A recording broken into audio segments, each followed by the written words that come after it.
Welcome, my friends, to another edition of More Bad News, brought to you, as always, by Camel Cigarettes. Take the Camels Challenge, smoke Camels for 30 days, and see for yourself what a difference Camels can make in your life.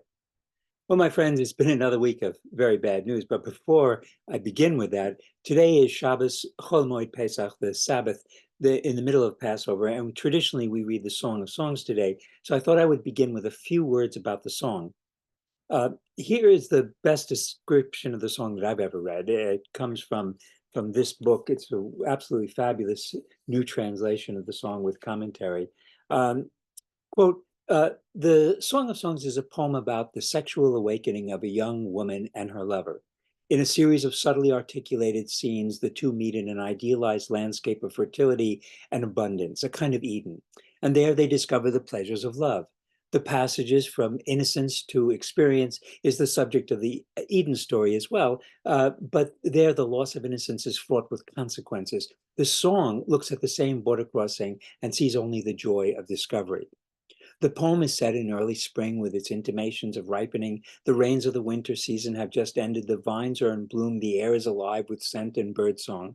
Since the poem speaks through metaphor, this setting reveals something essential about the lovers who live in harmony with nature. The images of spring reflect their youth and the innocence and freshness of their passion.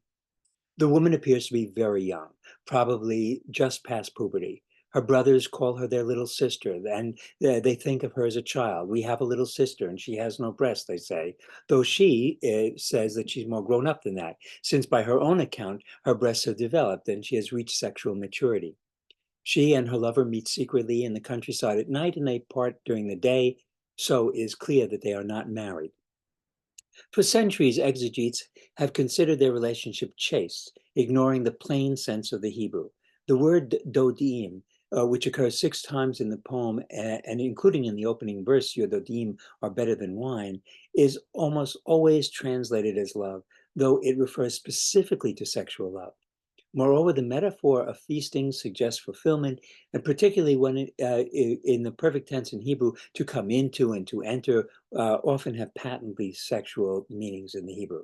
So when we read, I've come into my garden, I have gathered my myrrh and spices, I have eaten the honeycomb, I've drunk the milk and the wine, all of this strengthens our conviction that the sexual relationship between the two lovers is not just yearned for, but actually consummated.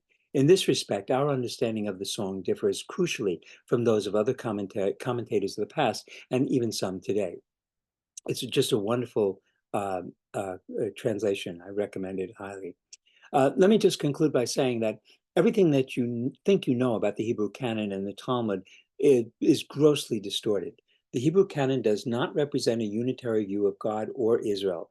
The last book that we read, the book of Esther, doesn't mention God or Israel and has nothing to do with either.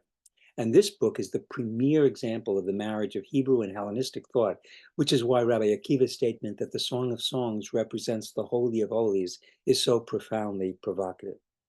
Okay, enough of my religion. But there is no escape from my Jewish identity. As you know, if you've been paying any attention at all, I'm a very traditional Jew, and I've recently returned to my first love, the Talmud. At the time that the lovers in the song were having real sex, I was in my own little heaven studying the Talmud. And now that I'm free to choose, I have chosen to return to the Talmud. And I can tell you it doesn't disappoint. It's not for everyone, but it's an acquired taste. Christians don't feel the need to apologize for Christians who do bad things. Every Jew murdered in the Holocaust was murdered by someone who was at least nominally a Christian. But on the whole, Christians don't feel it's a problem for them. It turns out that some Christian in a rage goes into a synagogue and kills Jews. By and large, Christians don't feel responsible, and they don't fear that their businesses are going to be boycotted. This is not true for Jews. Uh, Whatever some bad Jews do, all Jews get to blame. Jewish restaurants have boycotted. Jewish hummus is the subject of hate. My synagogue had to spend $140,000 to beef up security because we suspect that people hate us enough to come into the synagogue and shoot us. The church next door has no such fears. And right now, Jews everywhere are feeling the heat. Look, it's not my fault that Israel is committing genocide in Gaza. It's not my fault that the Israeli military used precision guided missiles. to kill 7 World Central Kitchen workers bringing food to Gaza. But it doesn't matter. Jews are not Christians. We can't get away with shit like that. After all, we are the chosen people, so you have to pardon us if we get a little self-righteous. But we aren't in control. No one is in control. This is the end, my friends. Israel is not the beginning of our redemption. Israel is located in a place that is especially susceptible to climate disruption, which has already caused chaos in Iraq and Syria and causing devastation in Iran as well. But the Jewish communities all over the world are being held responsible. At Columbia University, a student, self-described as queer and Black, said that the Zionists and Nazis have no right to live. I've been fighting Nazis all my life, and I remember that feeling, that they should all be killed.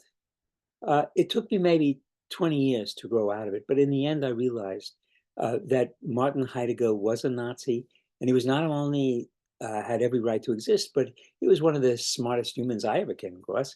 And it's not just me. There are a lot of people who agree that he was one of the most influential philosophers of all time, right up there with Plato and Aristotle. And he was a Nazi to the end, never repented. So let me start with this. Nazis have a right to exist, and they aren't all idiots. And just keep in mind that none of us are getting out of this alive. And that brings me to the first discussion this week, starvation, the bread of affliction. The UN published its annual global report on the food crisis. It's available online, easily available, just UN Global Report on Food Crisis. It was published Wednesday, and the report finds that 281.6 million people face high levels of acute food insecurity. The UN Secretary General Antonio Guterres characterized the report as, quote, a roll call of human failings. In a world of plenty, children are starving to death. Last year, almost 300 million people faced crisis. The number of people on the cusp of famine doubled. So the number of children facing starvation doubled between 2022 and the end of 2023, and it is going to double or more than double between 2023 and the end of 2024.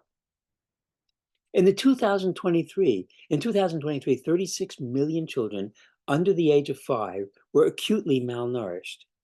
Even if those children were treated with extensive medical care, they would still suffer lifelong disabilities. You can't fix these problems for these children. And that is all on us. We are all cold-blooded bystanders living off the carcass of a planet as it descends into the largest and fastest mass extinction ever in the history of the planet. So don't talk to me about bad Nazis and Jews. We all deserve to die, and believe me, we're all going to die. There you have it, justice. If you're capable of forgiving yourself, you ought to be capable of forgiving your Republican neighbors. I'll just add one more note about tolerance. My eldest brother, Marty, who died a homeless psychotic in Cook County Hospital, voted for George Wallace. And among those who I have loved in my life, Marty is all the way at the top. Marty brings tears to my eyes even now. So I'm asking everyone to give the Zionists and the Nazis a break, and maybe think about the 36 million kids who have been condemned to a miserable existence before the age of 5. And last week, the Supreme Court took up the question of presidential immunity. The highest court in the land is trying to grapple with the question, should the president have absolute immunity to commit any crime he likes, even murder and insurrection, and have immunity from prosecution? Some people have anxiety, fearing the outcome of the court's deliberations. Others have anxiety, fearing the outcome of the coming election. I've said many times already, the election will decide nothing. The Supreme Court will decide nothing. Our fate is sealed, and no election and no court is going to change our fate. We have a rendezvous with destiny. We're going to join those 36 million children under the age of 5, and no human decision is going to alter that destiny. So instead of fearing what the future may bring, I urge you to simply look at what the present has to offer. For me, the present offers a short amount of time to study the Talmud. I don't recommend it for everyone, but I will recommend taking the Camel's Challenge Time is short, my friends, and it's time to seize the day. This, after all, is the spring, and nothing goes with an orgasm like a camel. Well, that'll have to be it for this week. Stay safe, and inshallah, I'll be back next week with more bad news.